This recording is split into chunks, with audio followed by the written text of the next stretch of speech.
What's up guys, it's that time of the week again. It's ranting time. Since Monster Hunter Wilds has been revealed, it is time to talk about some of the things that we want and don't want to see in the game. In today's rants, I want to rant about whether Wirebug or anything similar to it should be added into the mainline series game like Monster Hunter Wilds. My honest answer would be straight up no. I am in kinda a love and hate relationship with the Wirebug system. It is undeniable it opened up a verticality in combat and exploration. Maybe in Monster Hunter Wilds, it will allow us to explore all terrains like Rise while keeping the vibrant details of Monster Hunter World. So something very similar to Wirebug should exist, besides having a mount that allows you to travel to very high places. But what needs to be really talked about is the combat using Wirebug.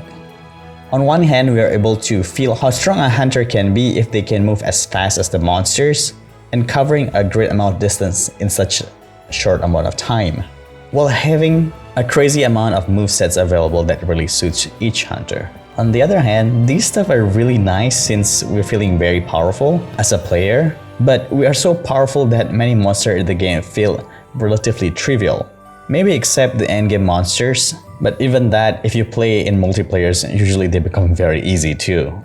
And we are also able to escape and disengage from the monster with ease, except in the arena locales.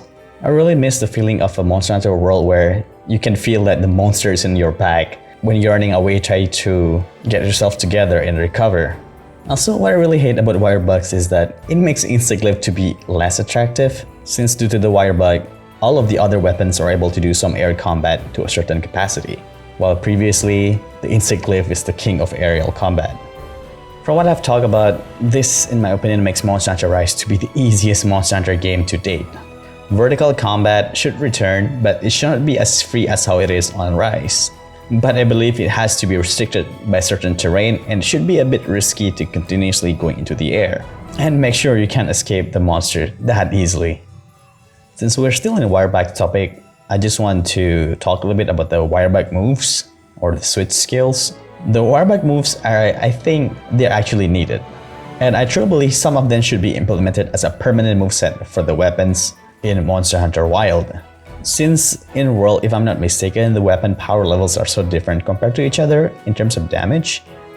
For instance, Longsword can hit fast and deals relatively tons of damage, comparable maybe to a Greatsword over time, while the lance is too defensive and you don't have any offensive tools.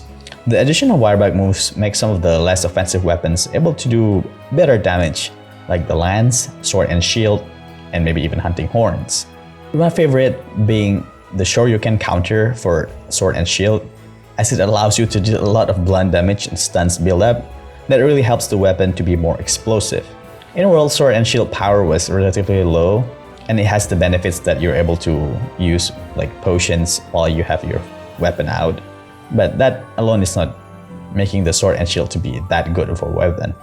The whole discussion regarding Wirebug's move can be very long, so I'm going to make a separate video to talk about which moveset should be implemented permanently into the weapon movesets for Monster Hunter Wilds. Alright, enough ranting for now. We'll have to wait for about 6 months to even see how Monster Hunter Wilds play like. All we can do right now is just to raise our concerns in the internet. Maybe the devs will be able to pick it up and take that into consideration for Monster Hunter Wilds. And they still have over 1 year to complete Monster Hunter Wilds. So look forward to my next rant and my future discussion video for Monster Hunter Wilds.